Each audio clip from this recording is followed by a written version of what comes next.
Item 9 is the Revenue Budget Monitoring Report 2021 for the period ended 30th June 2020. A report by Director Economy and Resources. This report gives members an overview of the financial performance of services within Economy and Resources for the period to June 2020. I'm pleased to note that the projected position for the service and that a balanced budget is forecast overall. Information on the costs of COVID-19 which are associated with the Economy and Resources services are also provided. As previously reported to full Council, costs of COVID-19 are being dealt with on a cross-council basis rather than impacting on the core budget of individual services.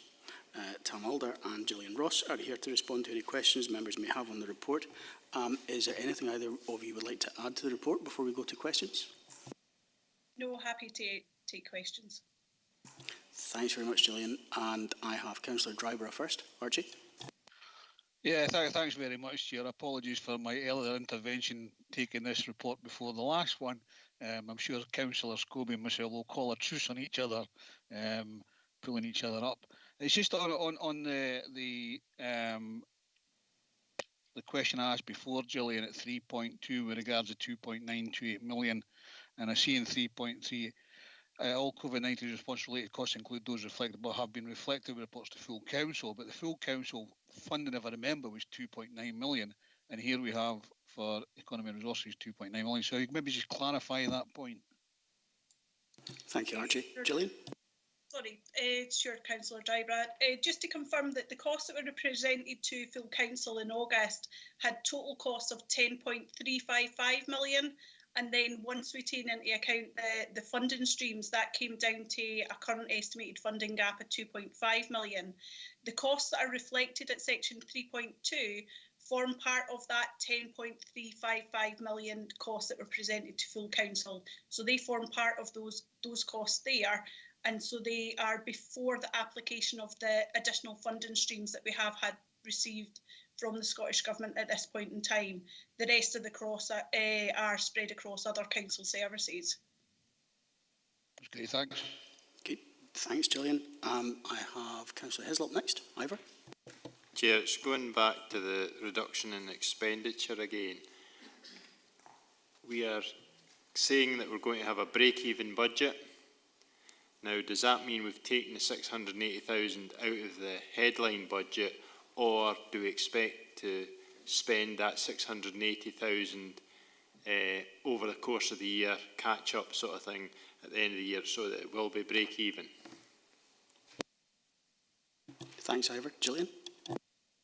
Yes, just to confirm, the 680,000 is projected underspends that we have captured at this point of time to help reduce the overall costs that have been reflected in relation to COVID. So that forms part of the 10.355 million that we reported to full council in August.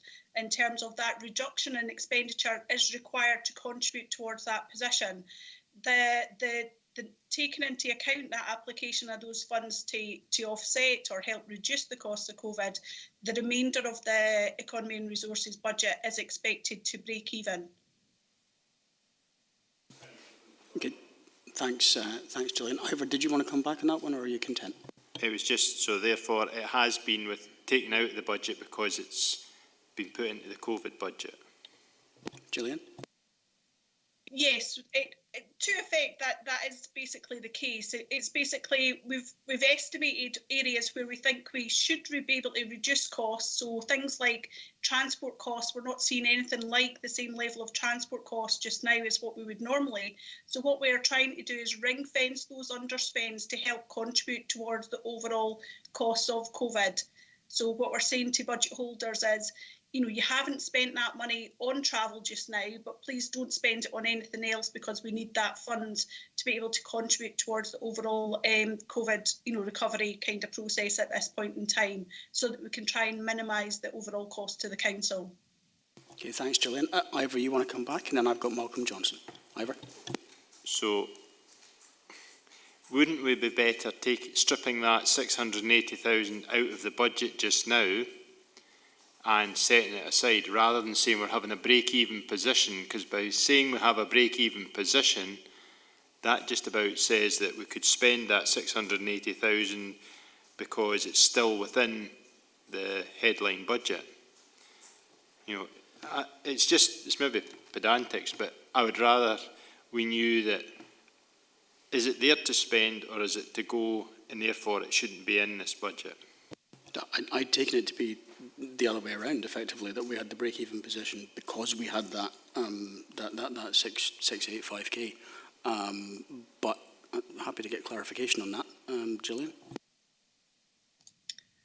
I think it's effectively an approach that we've decided to take, is not to remove or reduce budgets at this point in time, because it can get a little bit challenging in terms of bringing those out. But effectively, we've done it as a kind of paper exercise that those budgets cannot be touched. You know, the budget holders have got that kind of instruction that those funds do require to be kept for COVID. We just haven't stripped them out of the budgets, but it could be presented that way, you know, if there was a need to do it. But I think the instruction is there that they can't spend that money anyway.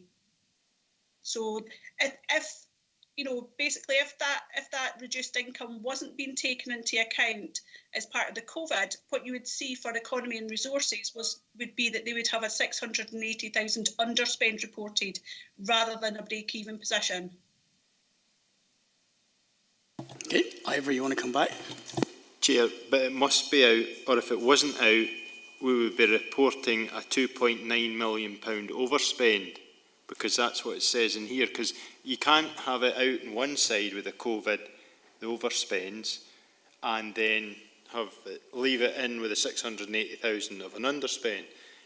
If one's offsetting the other, it needs to be either a 2.9 million overspend in E&R, or we take the COVID out and we've got a £680,000 underspend.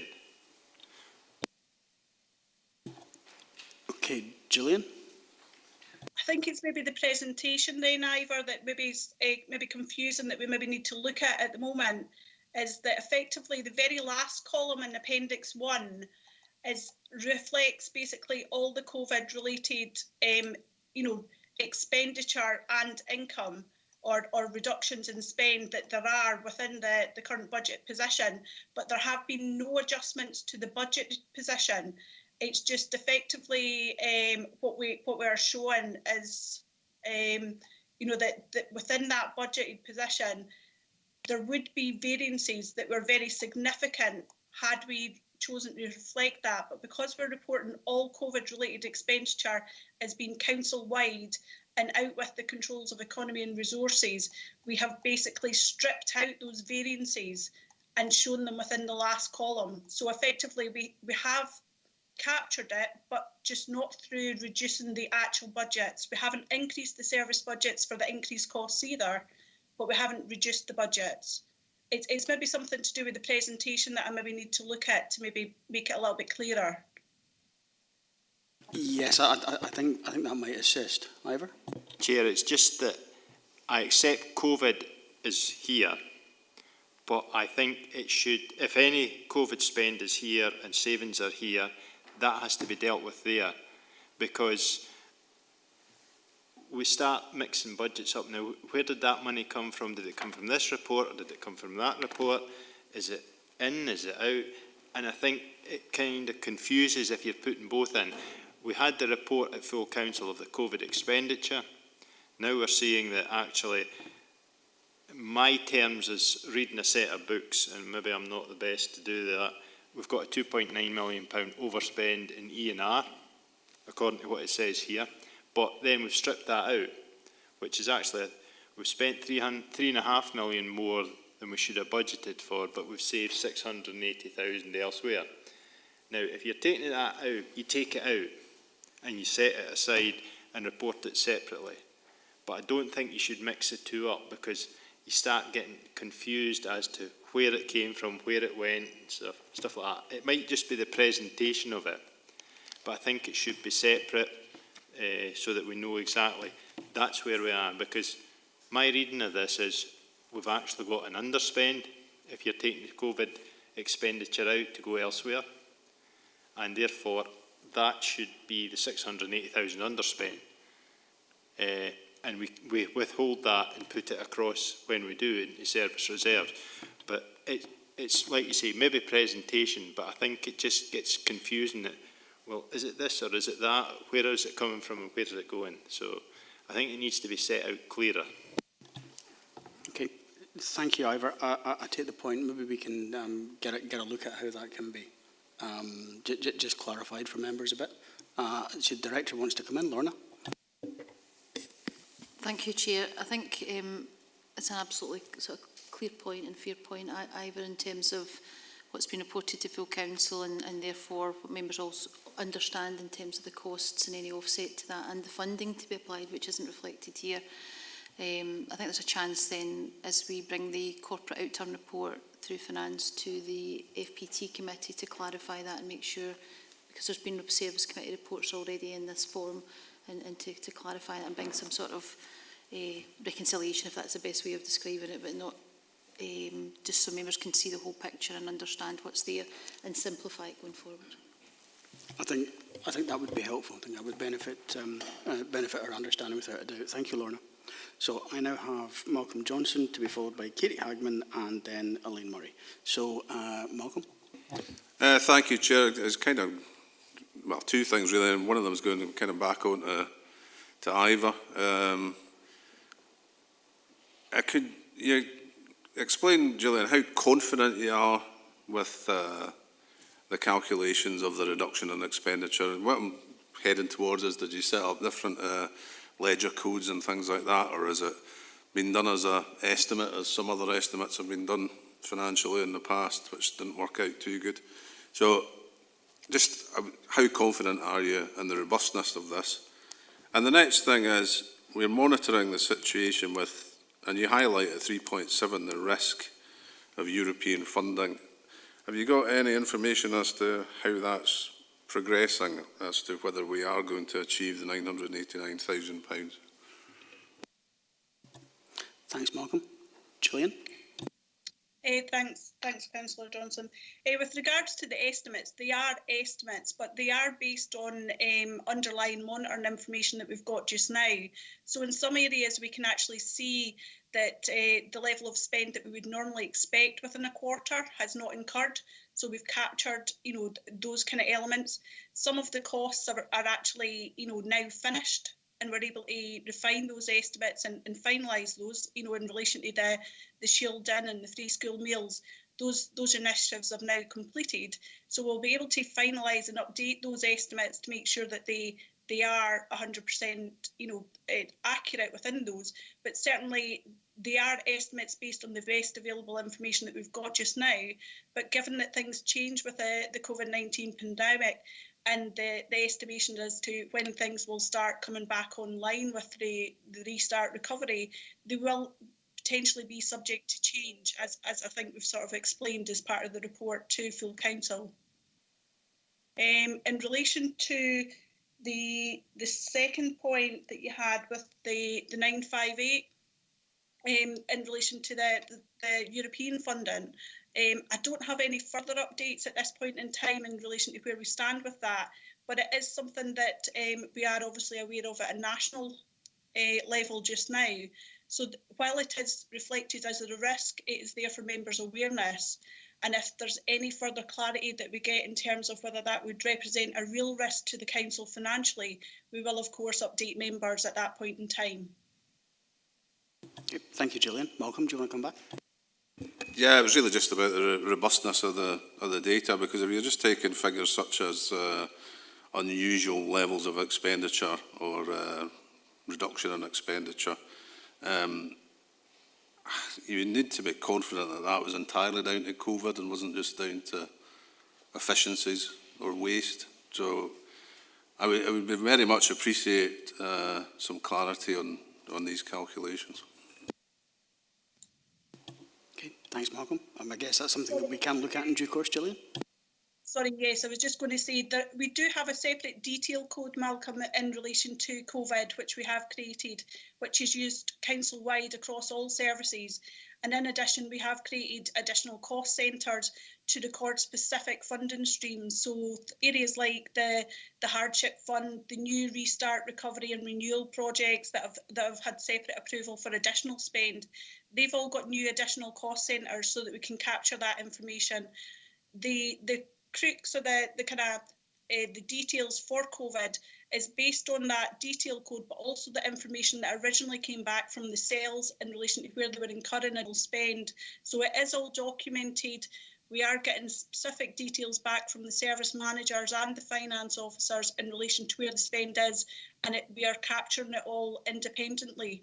The only areas where that's not recorded is in relation to reductions in expenditure, because that is then based on, we've got an underlying budget for that level of income, and what we expect to get during the year is then where we get the the difference between the two. So that is the only area where you're not specifically capturing it against a specific detail code, and it is based on estimates. Everything else is based on the capturing of information within those new detail codes and cost centres. Okay, thank you, Gillian. Malcolm? Thank you, Gillian. That was the kind of detail I was asked when I first asked the question about coding, so that gives me a bit of confidence, especially as everyone knows, capturing costs is relatively easy. It's income or reductions in expenditure is difficult. Okay, thank you, Malcolm. So I have Councillor Hagman next. Katie? Thank you, Chair. Clearly, we've got some huge figures here, and it's not just a simple "this is what we've got and this is how we're going to spend," because it is a moving feast. My question is actually quite a simple one. In terms of the overall figures, it's a tiny allocation, but on page 141. We've got the policy development tracker for 2021. Now, it's got the remaining 26,000 that was to be used for promotion of the region in Europe. Well, the bulk of that was used for the World Skiffies in Stranraer, I see, which is detailed on page 154, which was a huge boost to the region in Stranraer. And having attended that event, I think that was a great thing going forward. But it's got in here that it's anticipated that this funding will be utilised by the end of the year, and I'm unsure how we can actually ensure that funding will be utilised when just in the previous report we've actually agreed to undertake the evaluation of the tourism strategy, which won't begin until January 2021. So I'm just sort of looking for clarification as to how do we know that funding is going to be utilised, because clearly promotion of the region for tourism is a huge issue, but in the current global pandemic,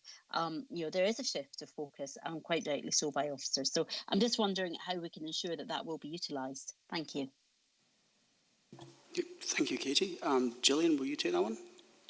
Yes, I had the tourism money that's reflected within there was part of the agreed budget as part of the 2019 agreed budget, where there was an allocation approved as part of that. As you can see in the latter appendix, some of that was utilised in 2019-20 to support those initiatives that you've mentioned, and officers have indicated that the remainder of the funding will then be spent this financial year to close off that original agreed allocation. In terms of further updates in terms of how they're spending that, we can obviously liaise with those officers and get that further assurance in terms of the details as to how they will spend that this year. Thank you, that would be great. Thank you, Gillian. So I have the leader, and then I think we'll go to recommendations. Elaine? Thanks, Chair. It's just a comment, I suppose, on this financial pressures issue. The paper that came to full council tabulated for the entire council the net cost of the COVID response, and then the cost reductions, which were about 3 million, and came out with a net cost impact of 10.33 million. Now, I think the table here is something similar, because all we're seeing, and if you compare the two tables, some of the same things are showing up on both, thereafter, we had an indication of the various funds which had come in from the governments to offset the cost of COVID, and that left us with a £2.5 million of a deficit. Now, what would have maybe been helpful actually in terms of this is only showing us the net cost impact. It's not showing us what funding came in from the government to help to offset that. So there were things like the food fund and so on, which offset some of those costs. So I think that's part of the problem. I'm not sure how easy it would have been to break down the additional funding which came in from governments to economic development, etc. But I think that's been sort of the root of the problem, possibly. I think that's to a certain extent what the director referred to in her response. Okay, thanks, Elaine. Can we go then to the recommendations? If there are no other members wishing to speak? I take it there are not. Okay, members, are we content to note recommendations 2.1 through to 2.6? I take it that we are. Okay, thanks very much, members. Thanks, Gillian. Tom, thank you for your attendance. We'll move on to item 10. Item 10 is the Town Centre Living Fund 2020-2021, report by Head of Economy and Development. This report presents recommendations to allocate funding from the Council's Town Centre Living Fund 2020-2021 to regenerate the former Grapes Hotel in Whithorn and to support the project at Academy Street, Castle Douglas. That latter project intended to provide 23 affordable homes for older people. Jamie Little is here to respond to any questions members may have on the report. Jamie, is there anything that you want to add to the report before we go to members' questions and comments? Thanks, Chair. Nothing further to add to the report at this time, and happy to take questions. Thank you, Jamie. So I have Councillor Carruthers first. Ian? Thanks, Chairman. Thanks, Jamie, for this report. Just some questions, just for clarity in regards to, I suppose it's the second recommendation in particular. So we've got an organisation, a local RSL's come in for funding of 155k. Now, what it does tell us, just to put this into context, it tells us in the pages that it's on page 174 that the whole cost is 5580. So imagine if we add an extra 155k to that, the calculation I've done, I think it's 23 units is what it's saying, sheltered housing. Within the 3-storey, and 7 number. But have you got a breakdown of what the actual is per unit? Have you got a breakdown of what it costs per unit, Jamie, in regards to these? I was interested in that. It's a lot. How much of the it'd be 5,000, it'd be nearly 5.7 million, or just over 5.7 million in regards to that would stay local? How much that stays local in regards to the local economy in particular? And see on page 173 as part of the application, I noticed there's 4, is your organisation one of the following? It says delete as appropriate. And it's got a registered charity, community organisation, registered social landlord, which in this case has been left open, so that's what they are, and a housing developer supported by the Scottish Government Affordable Housing Supply Programme. If an organisation is to put none of the above in that box, what would happen to their application, Jamie? Just clarity on some of those points, if you don't mind, thanks. Okay, thank you, Ian. Jamie? Yeah, thanks, Chair. I'll approach the comment on the qualifying criteria there. That was obviously agreed by members as part of the ad hoc COVID-19 subcommittee that the eligible organisations would fit into one of those 4 categories. That's predominantly to ensure that we're working with community organisations to deliver their housing aspirations, but also to ensure that that the funding is available to deliver what Councillor Carruthers has certainly noted there are significant costs for this type of project. In terms of the overall investment picture, the 155,000 would be part of that £5.6 million investment in the region. I don't have particular figures highlighting exactly how much would stay locally, but it's fair to say it'd be a significant majority.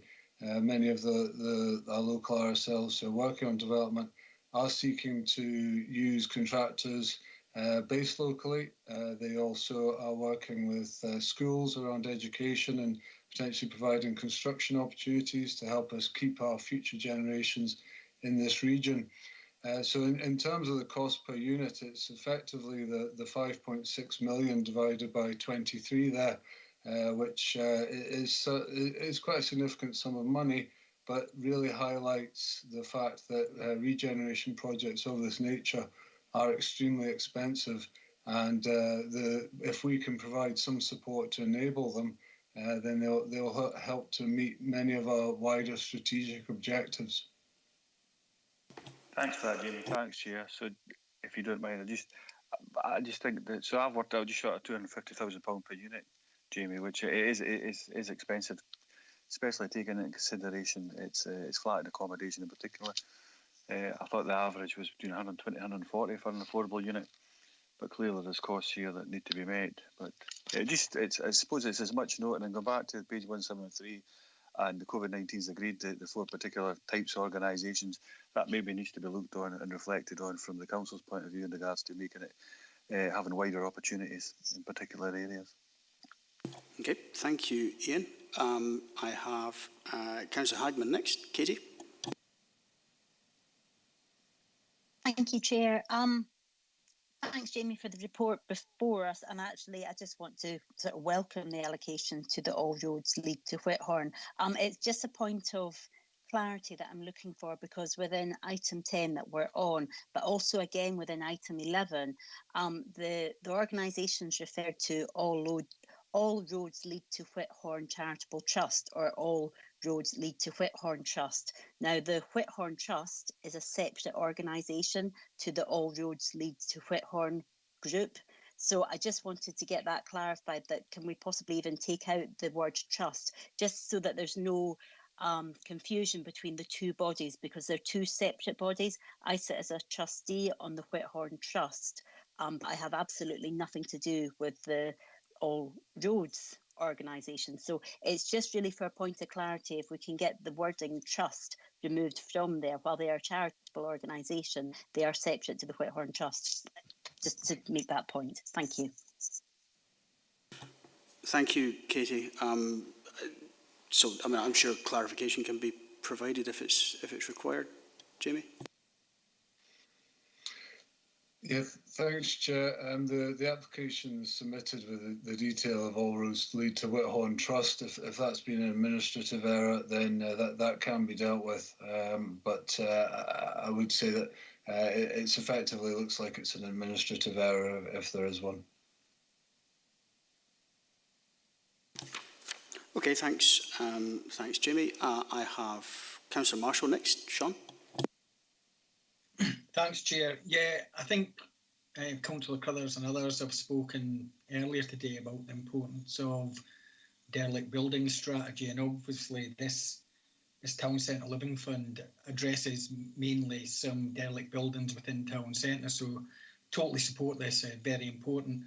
My question is really though on, or it's a request really, on, not on the applications here, but on last year's 2019-20, Jamie, it might be helpful if we could get just analysis, or, you know, just to see the significance of the funding and on the different projects we funded last year, just either to members outside the meeting.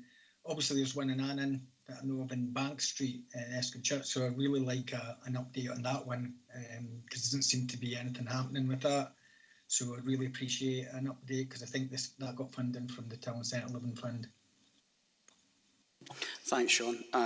Those of us who remember Councillor Geddes fondly will recall him referencing the former Grapes Hotel in Whithorn repeatedly over years in relation to derelict town centre properties.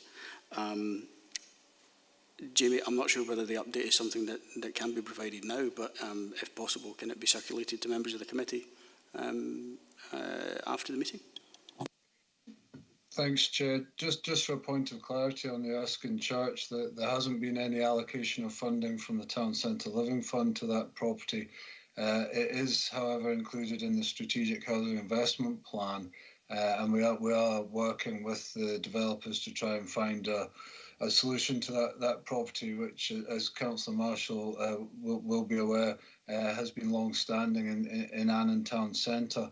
In terms of an appraisal of last year's impacts, at the point of agreeing the criteria for this year's Town Centre Living Fund, an overview of the total investment that was enabled through the Town Centre Living Fund for 2019-20 was provided. It indicated that it's enabled investment in the region of £15 million. If further detail in terms of impact is required, more than happy to provide that. But that's a general overview of what the fund's aiming to do, and certainly enabling those funds to be delivered within our region. That's fine, Jamie. Yeah, thanks for that. If that's already been provided, apologies. Okay, thank you, Jamie. Thank you, Sean.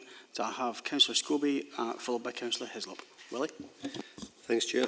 Maybe not so much a question as more a remark. Perhaps starting by saying I'm a bit envious of this report, and when I'm looking at the places, the George Hotel, as you rightly said, for Alistair Geddes that continually raised the issue, Academy Street and Castle Douglas, etc. And I just wondered if there's a pointer here to item 11. And now that Archie and I have drawn a truce, I'm not getting the two reports mixed up, but, you know, I'm just putting down a marker that maybe we could perhaps use the Town Centre Living Fund for a way out of the George Hotel in Stranraer, and maybe attract a developer for an end use in the George Hotel that we are getting it across the neck on. So it's really just to put down that marker as we come to item 11, Chair, when we look at part of the item under item 11.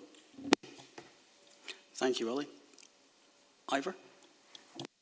Chair, I think the sort of remarks about the cost of these units has been rehearsed. When you're putting in affordable housing, 225,000 gets you quite a lot of houses in Dumfries, and 240,000 for a flat. I'd be looking for a penthouse flat overlooking the Thames or something like that. The other one that I was going to raise is the Academy Street one. What's the sort of state of the Japanese knotweed, and is it going to be a problem that we're actually giving money to something which I think you're usually advised to avoid building on sites that have Japanese knotweed on site? Okay. Jamie, can you help clarify that one? Yeah, thanks, Chair. In terms of the Japanese knotweed, it is obviously significant. A proper ecological survey has been carried out on the site and has identified how that best be remediated. It would be a case that it would need to be fully removed before any construction works began on site.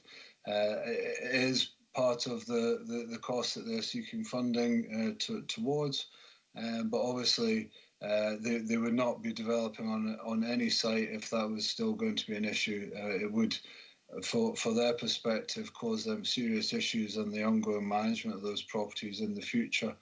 Just on the point of the costs there, that while that sum may seem very expensive, and I certainly agree that it is very high, what this is focused on is those wider strategic objectives it's also providing. We're avoiding using green fields or using an area that may be slightly easier to develop on, and trying to focus on also supporting town centres, bringing back contaminated sites back into use, and also having that within easy walking distance of the town centre there. So the costs are related to those wider strategic objectives. Thank you, Jamie. I have Ian Carruthers indicating. Ian? Thanks, Chairman. Jamie, just because of something you just mentioned, you're saying, I'm taking from what you've just said, page 177, ecological survey, that's retrospective. I just wondered what else is retrospective, and does that, if this application for 155 is partially retrospective, does that fit our criteria, all or some of it? Okay, thanks, Ian. Jamie? Yeah, thanks, Chair. The works, the ecological survey there that carried out have been, yeah, as you said rightly, they've been carried out, and that's what's flagged up the additional costs. The sum of 155,000 is predominantly towards future works. There is no requirement that that the survey hasn't been properly done and formed a part of those costs. What's important to note is that this is an overall contribution to help enable this project to go forward and provide these high quality, energy efficient product at the outcome. Okay, thank you, Jamie. If there are no other members, Yeah, Ian, you want to come back? Mind he's coming back in. The question was specifically, maybe when we get to recommendations, or maybe from a governance point of view, just because if it's part of this, through what I can gather, is retrospective. I just wondered, is there any additional retrospective there? Has work already been carried out? And does that comply specifically with the criteria that we have? If it does, then fine. But if it doesn't, if we're paying, money's already been spent, it doesn't fit the criteria, we need to stick to our policies. I thought Jamie had just answered that, but Jamie, if you go on to do so, please. Yeah, thanks, Chair. It does comply with the criteria that members have previously agreed. While there has been some works that have been carried out, specifically around the removal of the spoil heaps on site, they haven't fully been removed. But what we're trying to do is enable delivery within this financial year so that we're able to fully utilise the resource planning assumption that's been allocated to this region for this financial year. Obviously, many of the construction projects have been severely delayed by COVID. So what we're in essence here trying to do is have a bit of a running start at this. It's certainly within the criteria of what's previously been agreed by members. Okay, if there's no other member wishing to speak, I think we will go to the recommendations. So are we content to agree at 2.1 the allocation of £70,000 from the Town Centre Living Fund to All Roads Lead to Whithorn organisation for the regeneration of the former Grapes Hotel to provide 2 affordable family homes? Is it 2.1? I take it that we are. And at 2.2 to the allocation of £155,000 to Lorburn Housing Association to support and enhance the Strategic Housing Investment Plan project at Academy Street, Castle Douglas, providing 23 affordable homes for older people. That's recommendation 2.2. I take it we're agreed on that as well. Okay, thank you, members. Thank you, Jamie. We'll move on to item 11, which is the Economic Development Capital Programme 2020 to 2023, report by Head of Economy and Development. This report provides information on the outturn of expenditure for the 1920 Economic Development Asset Class. It also seeks agreement to proposed allocations for the next 3 years and provides an update on quarterly monitoring of the Economic Development Asset Class as at 30th June 2020. We're also provided with an update on the progress of the funding allocated from the Town Centre Capital Fund, and I welcome the progress being made with partner organisations to utilise that investment. Simon Fieldhouse and Melissa McGarry are here to respond to any questions members have on the report. Simon and Melissa, is there anything that you'd like to add before we go to members' comments and questions? Thank you, Chair. It's just a brief update following the Scottish Government's announcements last week of a slight reallocation of RCGF funding. So there's been a slight uplift locally. So on the report on page 200 in Appendix 5, it's just to identify that the funding for the Glentrool project should read £500,000 rather than £400,000. Thank you, Simon. I'm sure that will be very welcome, the Glentrool project indeed. And I have the leader first, Elaine. Thanks very much, Chair. It's page 188, the Town Centre Sun Foundry Fountain Restoration Project. This ward councillors all received an email earlier, I think it was yesterday, but fairly recently, I think, either at the weekend or yesterday, expressing some concern, as you know, that they're doing the enabling works, that this is actually stalled due to discussions around who would maintain the fountain after it had been renovated, and the Ovens certainly were worried that we would lose the money altogether. So I am seeking an assurance that this project is being progressed and that the problems about who maintains it after restoration will be resolved, because it would be extremely embarrassing to have to return that money because we hadn't managed to get an agreement on how we would take that project forward. Thanks, Elaine. Simon, Melissa, which of you would like to take that, please? Melissa, carry on. Thank you, Chair.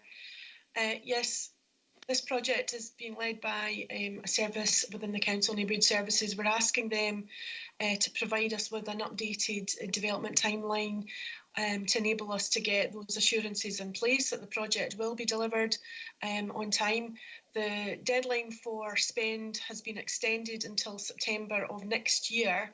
However, we do need to have some assurances that the fund will actually be spent, and we have asked for those assurances to be in place so we can report back to members in November if there is any doubt on that, and to enable them to consider reallocating the funding. Okay, thanks. Melissa. Some reassurance, but I just wondered if you could clarify what actually is the problem about the maintenance of the fountain afterwards. What is the issue that's causing the stall? I don't actually have that information, but what I can do is obtain that information from the officers that are dealing with it and provide that to members. I do see Steve Rogers has his hand up. Steve, I wonder, are you able to assist with this?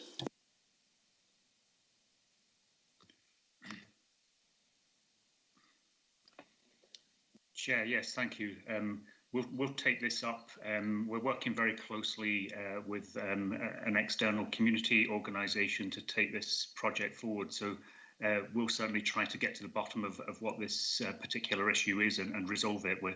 We certainly remain committed to taking this project forward and ensuring that it is delivered within the time frame. Thanks for that. Okay, thanks for that, Steve. I'm sure we'll follow this on with interest, of course. John Martin saying, I see that the leader had asked his question. Okay, thanks, John. I'll then go to Councillor Scobie. Billy? Thank you, Chair, and I'll prephrase this by saying that I offer no criticism of the incumbents, Simon, Melissa or anyone else, on the remarks I'm about to make. And I'm looking at page 182 and the second last bullet point there to the last sentence. We will also resume our work to identify the potential use for the George Hotel that will contribute to the town centre economy and form the basis of redevelopment proposals. Undoubtedly that is the case, and maybe I would hope anyway that unlike Alistair Geddes, I'm not sitting here in years and years and years to come still talking about we need the George Hotel done. We need the George Hotel done. And it's a bit disheartening when I can read in the Return of the Free Press last week that we are now down to £200,000 from a 1.8 million fund that was given by the Scottish Government. 400 of that would have been used for the clock tower, but 200 would not replace the roof, and the intention was to make it wind and water tight for a developer to come in and see how they could use the particular building. So I think there is, and I made reference to item 10, perhaps that we look at the Town Centre Living Fund as a means of attracting someone or some developer in to look at that for a housing development. I do believe, and I had the discussion with the director yesterday, that there should be an investigation into this issue, where we were presented with a proposal, with a fully costed proposal, with a project in mind, an end use and everything else, which attracted the 1.8 million or 1.4 million, and that was all monies granted by the Scottish Government. That has not materialised. And I think that those who prepared those reports should be coming before us by way of an investigation to see what went wrong. Were any of the councillors misled on the potential of what was being presented, or did the persons not know their brief in terms of what they did present to us? Hence, I made my preface on, I offer no criticism of the incumbents, but I think that the people of Stranraer are entitled to know what's happening to the public money that has been used on this building. But we do need it, the project finished, and it needs finished as a matter of haste, rather than see the eyesore that we've got. It was unbelievable that it could get worse, but it has got worse in Stranraer, and it's the last thing we want to read as local members, that there's only £200,000 left that will never replace the roof to make it wind and watertight. So we've got huge issues with the George Hotel for this council. Just on a passing remark, and it's to the second bullet point in terms of the car scheme, and I hope that I've got agreement that we can look at this, because like most town centres now, I'm sure it's the same, we have trees growing or shrubs growing out of the roofs, and I think we've got to find a way of addressing this. Some of those buildings are council buildings, and it's a bit embarrassing. Not only is it that we should be telling private sector what they should be doing with our buildings when we aren't maintaining our own. So I would hope, if there is monies available in the cars, that we use that to offer up grants to private owners to tidy up their properties, and we use it to do it for council buildings as well. Two issues there, Chair. One, the George Hotel, that we must act with haste to get something done, and the other one on the shrubs in the town centre. Good, thank you, Willie. So, Melissa, I see your hand up. Do you want to go first, please? Yes, thank you, Chair. So, with regard to the first point about the George Hotel, so we've been keeping the Scottish Hotel with respect to the spend against the Regeneration Capital Grant Fund. We understand that if we were to bring forward a project around that end use, an updated project, I hasten to add, that they would be prepared to consider whether the Regeneration Capital Grant Fund might be increased to allow the objectives of the project to be actually fulfilled. Obviously, that is subject to us bringing forward detailed proposals, and our next stage of work is going to be around gathering some key information through a town centre audit and a place standard, but also looking at potentially undertaking some actual technical feasibility work around the options, the end use options around the original brief that we were given, which was mixed use. It was around potentially residential and commercial space. What we're finding is that when we spoke to stakeholders about potentially taking up space at the building, the condition of the building was such that they couldn't really envisage the building ever being suitable for them. So it may well be that we now need to do some work around that to demonstrate to potential end users what the building could actually look like. So we're going to be doing some work on that, and that's essentially where we are at the moment.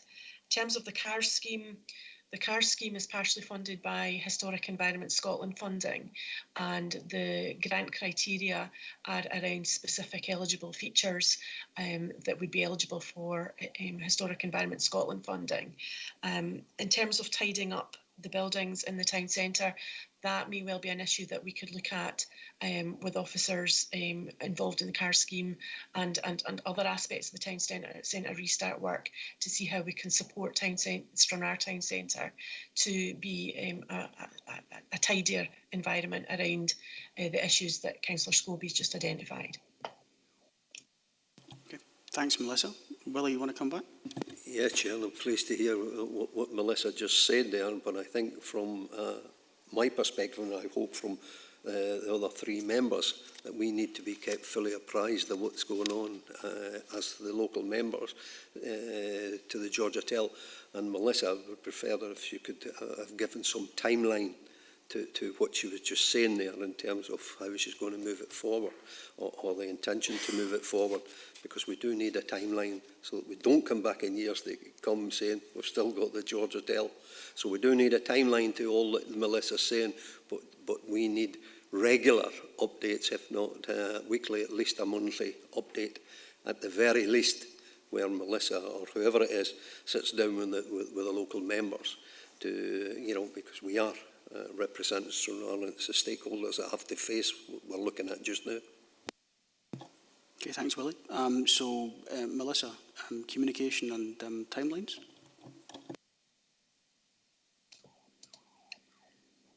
Thank you, Chair. Yes, we're currently doing that. We're preparing a timeline, and we will bring that back to elected members. And I'm recommitting ourselves to providing those monthly updates that we were providing to elected members in Stranraer prior to the COVID lockdown. Thank you. Okay, thank you, Melissa. So I have Councillor Giusti, followed by Councillor Crothers. Andrew? Thank you, Chair. Now, I agree very much with Willie, Councillor Scobie, sorry. Although I would like to go a little bit further on updates. I would like to actually be involved, because at the end of the day, it's elected members that made the decision, and it's us that are going to be held accountable by the members of the public. And I'd very much like to be involved in the end use of the George Hotel, if we can find one. Okay, thank you, Andrew. Melissa? Okay, so one of the key issues that we've had in terms of putting the roof back on is the design of the roof is very much informed by the use of the building. So that's why that work hasn't progressed so far. So what we really need to do is provide a much stronger strategic brief around what the end use of the building would be. Now, as I've indicated in the report, we have really not come up with anything in terms of demand out there for use of the building. So I think what we need to do now is take a step forward in terms of the original brief, which was mixed use residential and commercial, create a strategic brief around that to enable that feasibility work to be costed and considered whether we want to proceed to that stage. And certainly in developing that strategic brief, we'd be very happy to include elected members in that process. Okay, that's helpful. Thank you, Melissa. So I have Councillor Crothers. Ian? Thank you, Chairman. Just briefly in the same vein as what Councillor Scobie and Justice picked up on, I just wonder, is there a possibility? So I'm looking at what they're really doing today is agreeing Appendix 3 and 4, through what I can see for the recommendations. Other than that, it's all for noting. So when we look at Appendixes 3 and 4 in particular, is there any way of getting that lower down into our committee structure via area committees? I think it'd be interesting to set the area committee. I'm constantly being moaned at, certainly as group leader, how they're a waste of time, but to get this level of information, be able to scrutinise and have our say at that point, I think it's something we should be moving towards, rather than going towards the centralisation agenda that certainly at some points in my career as a councillor I've been involved in. I'd like to move away from that, Chairman.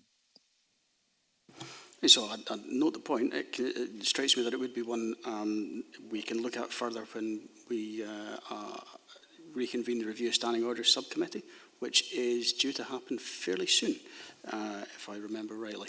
I think that would be the starting point for that. I have Councillor Ingalls next. David? Yeah, thank you, Chair.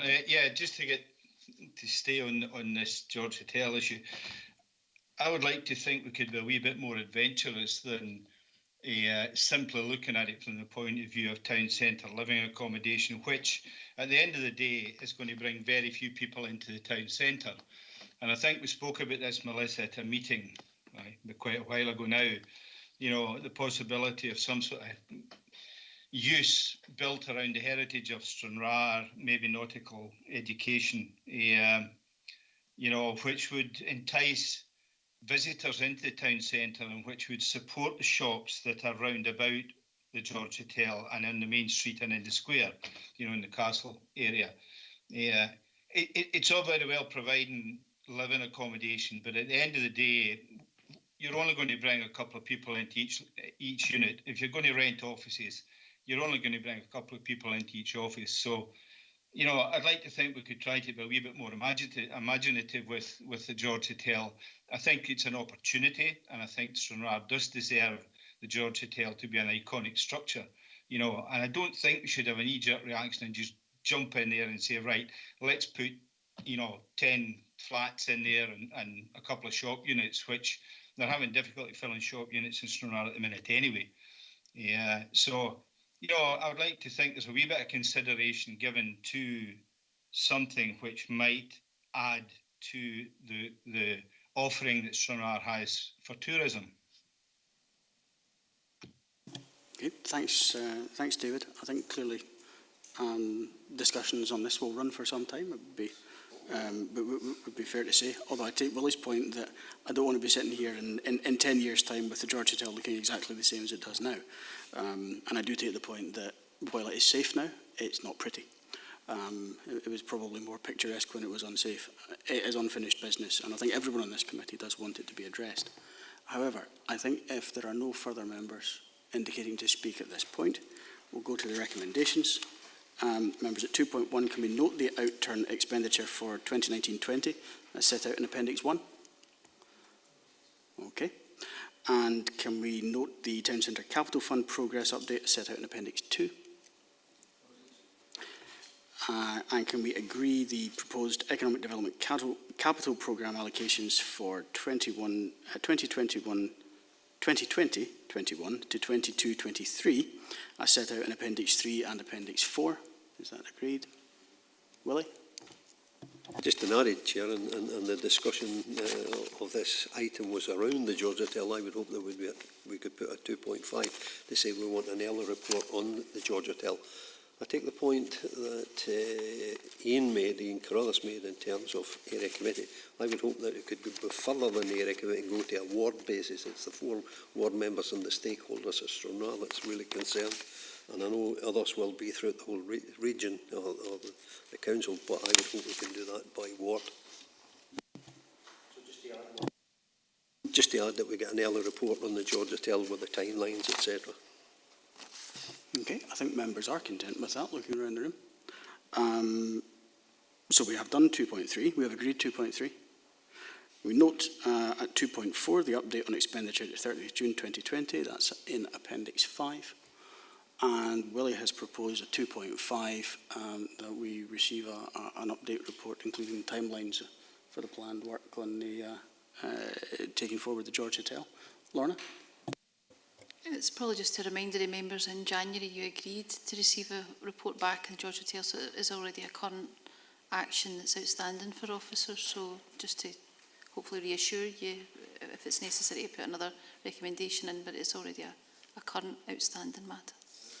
Okay, that reminder is much appreciated. It feels like a long time since we did the minute this morning, never mind a long time since January.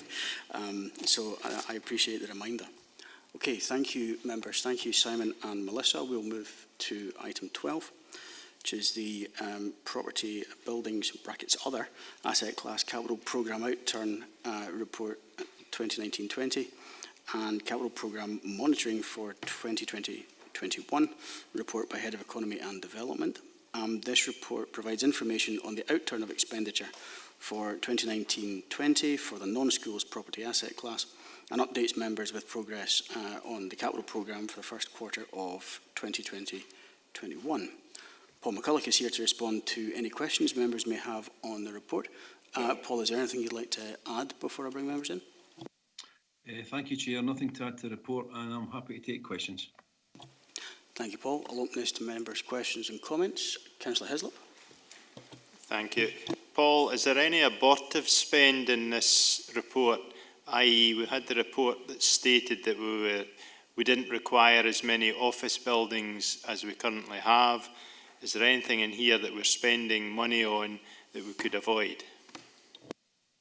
Thanks, Ivor. Paul? Thanks for that, Councillor Hislop. So in terms of our plans for office accommodation, we're currently working through a fairly detailed asset management plan for the offices. And as part of that process, we've identified where we have probably quite a bit of office space that we no longer need, but none of that factors in the spending plans here. Thank you, Paul.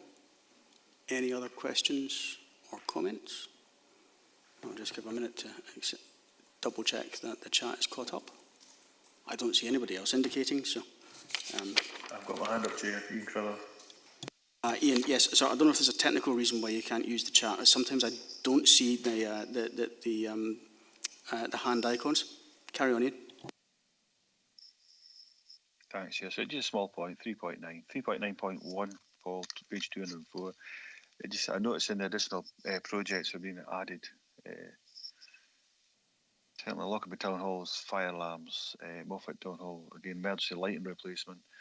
And it is Stranraer Museum Drainage Improvement Statutory compliance works to various properties has been included within the health and safety contingency project. I just wonder, there's quite a few things there with health and safety. I wonder what's driving that. Have we come across, for some reason, particular buildings where we've got health and safety issues? Thanks, Ian. Paul? Thanks for that, Councillor Criller. So, what we're undertaking at the moment across the non-schools asset class is estate condition surveys. And as we get those estate condition surveys, they will update the data that we currently have. We also have a rolling programme of replacement fire alarms, replacement emergency lights, etc., etc. So there's nothing coming forward that's identifying further health and safety issues. This is just about making sure that we're keeping up to date and rolling forward with the replacements to keep the buildings compliant. Okay, thanks, Paul. So I have Councillor McComb next. Jim? Thanks, Chair. Paul, have we factored in the fact that there may be an ongoing requirement for social distancing? Has that gone into our office strategy? Thanks, Jim. Paul? Thanks for that, Councillor. Yes, so in terms of the office accommodation strategy, which we will be bringing forward to members in November, we have factored in a premise, or we've factored in various scenarios to inform that strategy. And those scenarios are that we have 25% of staff working from home, we have 50% of staff working from home, and we have 75% of staff working from home, which I know, takes it to the extreme. But yes, we are factoring in social distancing requirements. We are factoring in the fact that our office accommodation will no longer be able to accommodate the numbers it did pre-COVID. So we have a pre-COVID and a post-COVID scenario, and we have the scenario where we've got 25, 50 and 75%. So in answer to your question, yes, and we'll come forward with considerations for members in taking forward the office accommodation as we go forward. Thanks very much, Paul. Thank you, Paul. Thank you, Jim. I have Councillor Johnson next. Malcolm? Thank you, Chair. It's 3.4.7, highlighting risks. It seems quite a big figure of maintenance backlog at £28.6 million. And it says here that we're in a steady state of condition. But you're highlighting that there is a potential risk here of expenditure to be required to bring things up to date, I presume almost on an emergency basis for health and safety work. What that potentially says to me is that some of our buildings are probably verging on uneconomic to maintain and repair. But is there any possibility of getting on top of this maintenance backlog? Thanks, Malcolm. Paul? Thanks for that, Councillor. So in answer to your question, yes, we have got a significant maintenance backlog. We address that through this capital programme, but we're also looking to address that through property rationalisation. We have got a real mixed bag of properties, from very modern and very new to very old listed buildings, town halls, etc. So as we move forward, we won't negate the backlog through investment. We will negate the backlog and manage that prioritised list through our targeted spending, but also through reduction in our assets. Okay, thank you, Paul. So I have no further members indicating. In that case, we'll move to the recommendations. Are we content to note 2.1 through to 2.3? Take it that we are. Thank you, members. Thank you, Paul. We'll move on to item 13. Item 13 is the ICT Business Systems Asset Class Capital Programme Report 2019-20 and 2020 to 21, 22-23. Report is by Head of People and Transformation. This report provides information on the outturn of expenditure for 2019-2020 for the ICT asset class, and also seeks agreement to proposed allocations for the next 3 years and an update on quarterly monitoring of the ICT asset class as at 30th June 2020. Graham McAlorum is here to respond to any questions members may have on the report. Graham, before I open it to members, is there anything that you'd like to add, please? Thank you, Chair. Other than to remind members that the capital block is split between ICT asset replacement and digital transformation. Other than that, I'm happy to take questions. Thank you, Graham. Go to questions and comments. Councillor Thompson. Thanks, Chair. I suppose as we recognise the importance of the digital infrastructure now more than ever, and the changes to the ways of working for staff, etc., a lot of us are working at home 25, 50 or 75% of the time or more, as we heard in the last item. So, however, as an employer, do we have to take extra care to train staff how to use their digital equipment safely in their place of work, which may be at home most of the time? So I'm just wondering how well sighted are we on how we best deal with that particular issue in terms of our staff wellbeing and safety, given that we're investing a lot in our digital infrastructure with good reason. So I think it's really just to get that assurance. I don't see in this report how that's been addressed particularly, certainly given the scale of transformation we're talking about. So it'd be good to get a wee bit of detail on how we're looking at that going forward. Thanks, Stephen. Graham? Okay, we're currently starting that engagement. We're working with our partners, our colleagues in the health and safety team, because obviously that is paramount regarding DSE and the use of equipment in sort of non-office locations. As well as that, we're working with the training unit to understand what the opportunities are to provide online or even face-to-face digital training, so that staff and obviously members understand how to use the kit that they've got effectively. Thank you, Graham. Stephen, you want to come back? Yeah, thanks for that. I think I was trying to get a sense in terms of quantifying maybe how much we think we might need, if there's sort of aids and adaptations that we might need to provide to support staff in order to do things if we're expecting them to work in a different way. So while we might be providing different tools, and the training is obviously welcome on how best to use those tools to deliver the work we need to do, I think we also need to know that all staff might have different needs on how to be able to do that safely. So it's really just to, again, I don't see where that's written in here. So do we envisage that will be a freebie and we can do it without any cost, or is it absorbed in within existing resources, as they say? So I think I'll bring Lorna in on this one. Lorna? Thank you, Chair. Thanks, Councillor Thompson. So staff that have been deployed from office spaces to work from home, generally over the last 3 to 4 years we've been equipping them with mobile devices, moving from desktop devices. So there's been implicit in that training and support for them, and they've been working more flexibly through that period. Of course, COVID created almost an overnight move home, move out of offices, and on a kind of individual basis, managers have been working with staff around provision of screens, desks, chairs, looking at DSE requirements, but there's still work to do around that, given the kind of longevity of the work from home requirements and the likely sort of continuation of staff working from home more predominantly than they have in the past. So I don't imagine that it'll have a significant budget impact, but we'll be looking at that as part of the support for organisational development for staff in terms of dealing with the changes to their work and how that might continue in the future. And it links into the previous discussion around the asset rationalisation.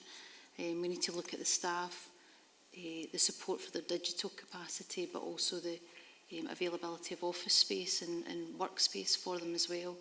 And looking at that just now. So in terms of the reaction to the COVID-19 lockdown, there has been some work, but we've got much more to do. I'm not aware of any budget pressures that I would see coming forward, and we're certainly got a lot of equipment available that we can support staff on in terms of supporting them set up in the house, and we've already done that for many staff.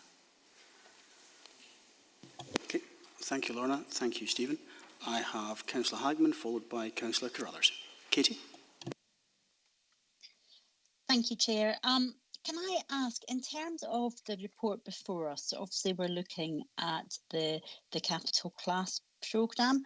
Now, I'm aware that we had a report to full council 2 full councils ago, looking at the advancement of our education system and potentially moving to a cloud-based. There was figures quoted, and there's a further report coming back. I'm just wondering if that particular project is reflected within Appendix 2, and if so, whereabouts. If it's not within Appendix 2, where will that get reported to? Because clearly, if we're looking at ITC across the whole of the council, I would have expected it to be in here. But if it sits within education, then so be it. It's just really that clarification, please. Okay. The budget for the Microsoft Schools Virtual Desktop is provided by Education and will be reported to Education Committee. The only change that might happen to this programme is that under the asset replacement, there is an allowance in the next financial year for server replacement in schools. If members are minded to go ahead with the Microsoft Virtual Desktop, we won't need that server replacement, and that money will be transferred into the Digital Transformation Fund. Thank you, Graham. Katie, do you want to come back? No, thank you, Chair. That answers my question. Okay, that's great. Thank you, Katie. So I have Councillor Carruthers next. Ian? Thank you, Chair. Graham, thanks for this report. When I read it, my mind reflected back to the December full council meeting of 2018 when we, Audit Risk and Scrutiny Committee, had carried out a review in regards to information sharing. We had a meeting last week at Audit Risk Committee of the Integration Joint Board, and as part of that update there, so that was 18, this is September 2020, obviously, we're still getting reports that still hasn't been fulfilled. Information sharing still isn't at an appropriate, adequate level. It might be for yourself, Graham, it might even be for Lorna to answer this, but it obviously gives me the concerns, and obviously we're agreeing at 2.2 the allocations going forward. Do we need to spend extra money on this, or is this just I don't know what's actually causing this? We didn't get a full update. At the moment, we are effectively sharing information between ourselves and the Health Board. It's not automated as yet, but that automation is scheduled for end of October, and the funding to support that is already built into the capital allocation this year. Okay, thanks, Graham. Ian, do you want to come back? Please, Chairman, thanks so much for that. So it's programmed in for October. We thought it would be done within a year. Thought it would be done by December 19, going into 20. We obviously got updates at that point. How certain are we of actually making that happen? We need certainty in regards to this. At the moment, I'm as certain as I can be, and I'm pretty confident that we will manage that by the end of October. The bottom line is that we are sharing information with the Health Board in a number of ways now, including through MS Teams. So we have that additional route. NHS staff have access to our systems. We've got access to their systems. So the only sort of bit that's missing is the automated bit to transfer information between systems. And say, I'm confident that that will be done by the end of October. Okay, thank you, Graham. So I have Councillor Nicholson next. Ronnie? Thanks, Chair. Graham, getting back to the working from home, and it's kind of practical issues that, and how you're going to deal with that. There's a lot more people going to be working from home, as you said. And I came across a case where I had a lot of IT issues, so I phoned up and I got an answer phone. The answer phone then went to, when it was answered, somebody from Stranraer phoned me up, so I then spoke to somebody from there. And it was, it was dealt with, it was fine. But there's bound to be a solution between that. If you're getting more people working from home, there surely should be direct lines to them. Just like they have an extension number working within the council. So is there something that can be done? I think there is something that can be done, because I've been told it can, that laptops can be integrated to work with the phone that they have, so that you get direct through to the laptop, to the person that's working from home in the laptop. So it's what kind of structural issues are you dealing with when people are working from home, and is that one of them? So the majority of people that we find who are working from home have access to a corporate mobile, which is automatically patched through where that's required. Regarding the soft phone, which is what you're referring to, we've recently just carried out an upgrade to the call manager and call centre. So that gives us the opportunity now to start introducing soft phones out to staff. We're currently doing a pilot with that with social work at the moment, and that seems to be going extremely well. So the plan is that over the next few months is to roll that out to anyone else who needs that functionality. Okay, thanks, Graham. Ronnie, do you want to come back? No, it's kind of half answer to those that need them, but how's that worked out? If I don't want to be phoning up IT, getting an answer phone and waiting on somebody, getting a message from an answer phone. If they're working from home, that's great. They can do their job from home, that's great, and they want to do that. And as I said, when eventually, a few hours later, because I know they're busy at the time, but they dealt with the situation there and then. Now, there's bound to be other aspects throughout the council, not just in IT, and other places, where people need to contact a staff member. So how do you get this technology? Thanks, Ronnie. Graham? I think the answer to that is it will be done on a priority basis. As I say, there are a couple of options. One is that if they have a corporate mobile, that the extension can automatically be routed to that corporate mobile, or the alternative is that we create the soft phone on a laptop and they use a headset. But that headset will be connected to their extension number. So if you direct dial their extension number, that will automatically go through to them working at home. And that's the intention. So there's two routes to get calls diverted automatically to people working from home.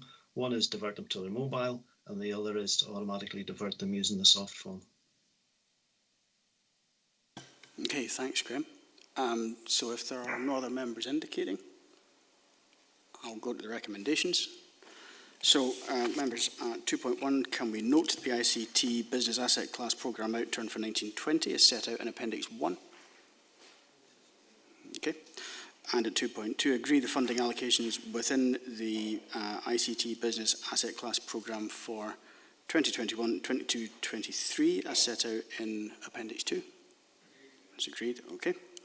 And at 2.3, note the physical and financial progress of projects at 30th June 2020 within the ICT Business System Asset Class Programme for 2021, which is currently forecast to utilise a full allocation as reflected in Appendix 3.